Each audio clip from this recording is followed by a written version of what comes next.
that's what they're like. So we try to combine the two, which is the engine that they prefer and the chassis which we know is the best. Well, there's a difference between right and left-hand drive engines. So we've got a fully adjustable jig where everything's in the same place but handed. So depending on whether it's like a Maico on the right-hand side or like your Jap engines on your left, we do that to suit with the frame and the swinging arm, because it alters where the shocks are for clearances on chains and stuff like that, you see. Well, it is hard work, I can't deny that, but being as it's what we do, it's not that hard. It's a bit of a contradiction, really. We've got all the tools and all the knowledge, so being able to apply that is, well, second nature, really. But again, we've built very good jigs, so they're fully adjustable and the repeatability is always going to be there. So it's not like a Heath Robinson type of job, it's a proper job. Well, we have destruction tests in the unit, which is like, we basically try to pull the parts to pieces and so on, because we've got the cranage and the weight and the presses and stuff like that. Also my background as well, doing all my welding and fabrications on big pressure vessels, which is 100% X-ray work. I kind of know what I'm doing. But regarding the general riding of the parts, as we take them out on the track, I'm 17 stone without my riding gear and I'm a national expert level rider. So I'll go and over jumps and do things that really I shouldn't do. And then we inspect the frames and the parts and everything like that to see if we've had any issues, because if someone's going to break it, it would be me. Well, I originally started racing, believe it or not, in 1972. And the old Kramer gets a few outings a year, you know, hopefully about half a dozen, but this is only the second one this year. So yeah, it's a bit of a rare bike. It's a bit of interest, you know. So I'm not really quick enough to get interest by winning races. So nice to be on a different bike. Well, I've had it for sort of about 12 years, and I sort of inherited it by accident. A mate of mine, we sort of had swapped round the bikes all those years ago. Done quite a bit with it. Basically it's a Rotax engine, 406 two-stroke.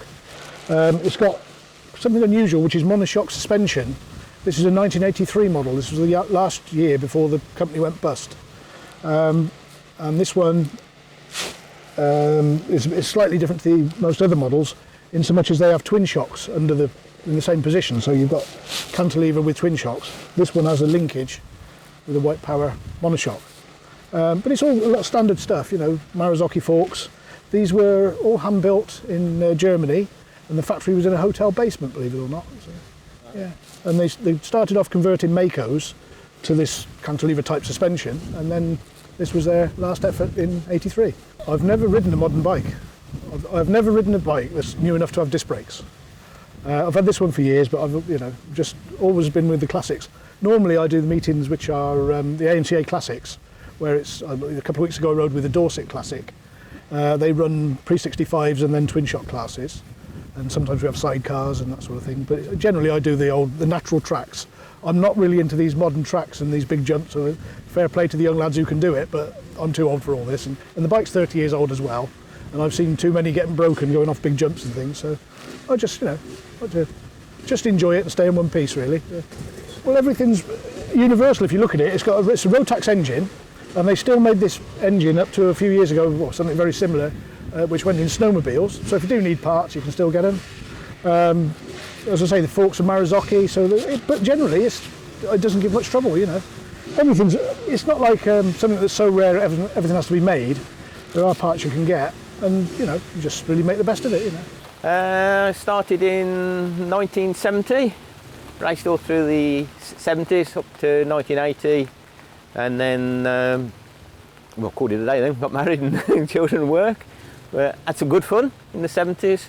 Raced Daythorpe, which was one of my highlights, and did the AMCA Championships as well. So, no, it was the wife actually. She said, well, why don't you get an old bike to do up again, something to do. Of course, it went from there, and then I started again last year after 30 years. This one, well, it was my son's, because he started the same as me last year here, and he crashed and broke his collarbone. So he was going to pack it in. Well, he has packed it in. I sold my old bike, which I had an old Husky, and bought this. So if he wants to ride again, he can ride this. And I just enjoyed it too much again. Well, it's the red Rocket. Obviously, we've just painted it white just to make it look more like a Mugen Honda. We put the shocks, back shocks on. Still got the original shocks back out. Rebuilt the wheels. Engine is as it came, from 79, apart from piston and rings, obviously. And new wheel bearings, and it's as good as new. You got your butterflies just the same, and off the jumps as well. Don't do these tabletops like they do now, but yeah, that was the biggest shock coming back after 30 years, was the size of the jumps compared to when we ride. Like, you know, it's 2 or 3 sleepers high, and that was it. You jumped and come down, but these big tabletops, you jump and you don't know when you're coming down. So.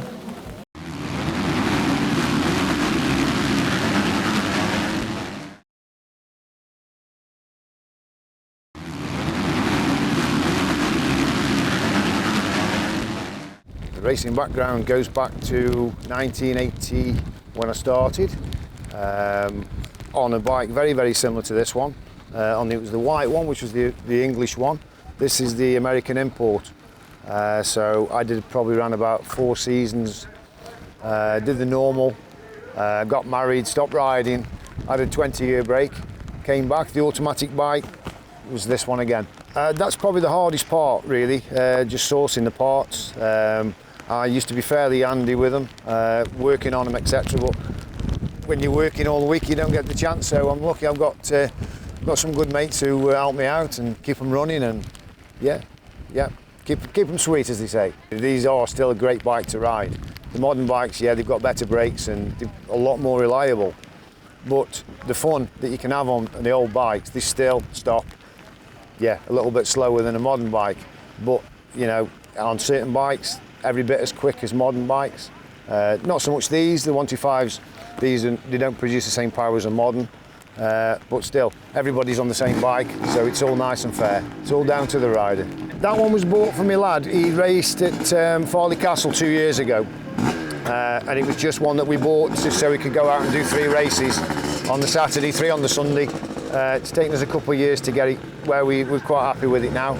Ideally, the ideal thing is to get 2 of the same, so obviously you can swap the parts, etc. But it's been okay so far, so I'll keep hold of it for now.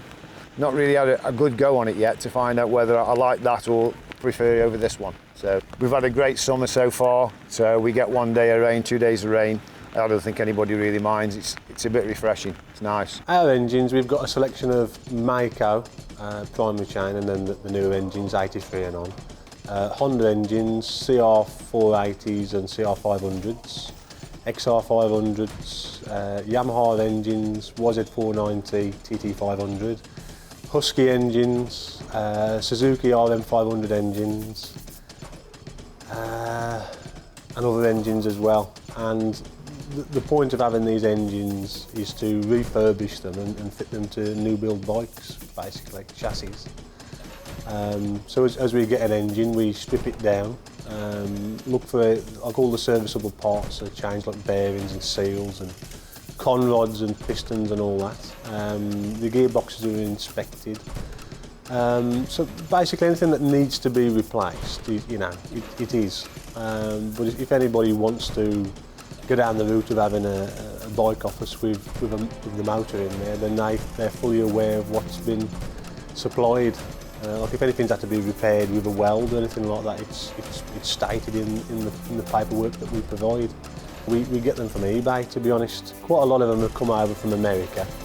And you know, we've had a few little comments off like the odd 1 or 2 people regarding the butchery of bikes and stuff like that, but we don't. We basically give the engines a home because they're engines that have already been taken out of bikes and, you know, they're for sale, so we fit them into something and give them a purpose. You won't beat the newer Maico engine. It is absolutely superb. It's from 83 and on, that style of engine. Because we've got a customer who's lined up to buy a bike shortly. was at a practice track doing a bit of setup.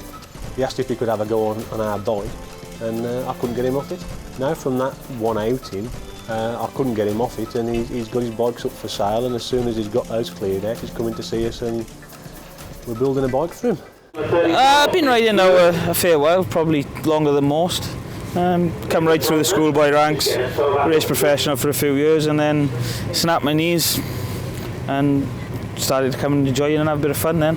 My friend Jim here, who owns the track here as well, basically just said, "Oh, do you want to have a ride?" I thought, "Aye, I'll have a go." And then it just took off from there. They've been riding them ever since. It's just so relaxed. Everyone's friendly. There's no bitching, there's no backstabbing, and it's just good fun, good racing on good tracks. The racing is good, it's real competitive, and what I like, the modern four-strokes are so easy to ride quick that with this job you've got to be a little bit more technical with how you're riding, and I think the better rider will prevail rather than just who can hold the throttle up in the widest. Well, when I went out for practice, the track was absolutely perfect. We've been here all week working really hard on getting the track right, and unfortunately the weather's been against us today. But I think if we might be a bit lucky and it stops raining, the track will be in real good condition for the rest of the day, but I know it's going to be difficult for my first race. Got disillusioned riding modern stuff. You just going to mouse meetings, having 2 races, or they'll be dusty, ill-prepared tracks, so they just cancel the meeting, and I just had enough of it. Come to the Twinshock, they start about 9:30, it's all laid back, now rush, and just the atmosphere is just 110% better, not better, so that's what we decided to do now. Sponsored Glenn with some 500s, and my son when he was riding. We just, that's how we ended up getting in. We did the Dave Thorpe Evo as well. Good time. They have a beer tent on the night, so you can have a few beers, not too many, or you're now good the next day. Well, these are my son's bikes that he was riding the pre-83 championship last year. Them 82 125 Honda. There's 2 of them actually, the other one's the town. Because I wasn't sure if I was going to be riding because I got broken bone in my foot. And because he ain't riding this year, I decided I'll have a go at riding them. And I'm riding in the over 45s pre-83. I'm lying second in that. And hopefully today I might be leading it again because the guy who's leading is in here. So yeah, we bought him like real quick because we entered the pre-83 and the bike we was riding was a Gilera and we hadn't quite got it right. So I bought these on a whim really. Well, I've had to rebuild them, but he likes riding them. He loves riding them. To be fair, I like riding them as well. And just when you land off the jump, you've got to make sure you're in the right gear, or it all goes wrong. You pick one of these up pretty straight, been refurbed, or gone over like for about 1800 quid. Obviously, if you've been riding modern, you've already got all the rest of the kit. I think it's 15 quid to register. Then you have for the Twinshocks ILPD licence, which is 15 quid, and just 40 quid to enter. So come and ride. No marshalling, no nothing. Just come and ride your bike, have fun. And they'll rate you. You'll ride. You tell them how good you think you are, and they'll watch you. And if you like, you go in the clubmans and you start lapping them, they'll just move you up into the intermediates, then just up and up to you wherever you're suited. Like that's it. It's pretty well laid back, and as long as you don't come here and say I'm a clubman, and then they'll just move you. Well, the weather's pretty much killed it, but everybody's managing to get round. I mean, I've been here all week, grading it and laying all the track out and building the jumps and whatever. We watered heavily last night, but we didn't know if it was going to rain or not. Going on the weather forecast is a waste of time, really. If I hadn't watered and it was like yesterday, we would have been cancelled through dust. So it was just a chance, but it didn't make no difference the water I put on. The amount of rain we've had soaked the track anyway. But I've made the track a lot more open and flowing, so it gives everybody a run to everything. As long as you keep your momentum going, like you'll get round, like. So basically, whatever you want to make, within reason, you can make it. So if somebody wants a bespoke set of triple clamps or even a casing or something like that, if we can draw it up, we can make it. So it hasn't all got to be just for Maicos or our bikes. We gladly take on anything really that's thrown.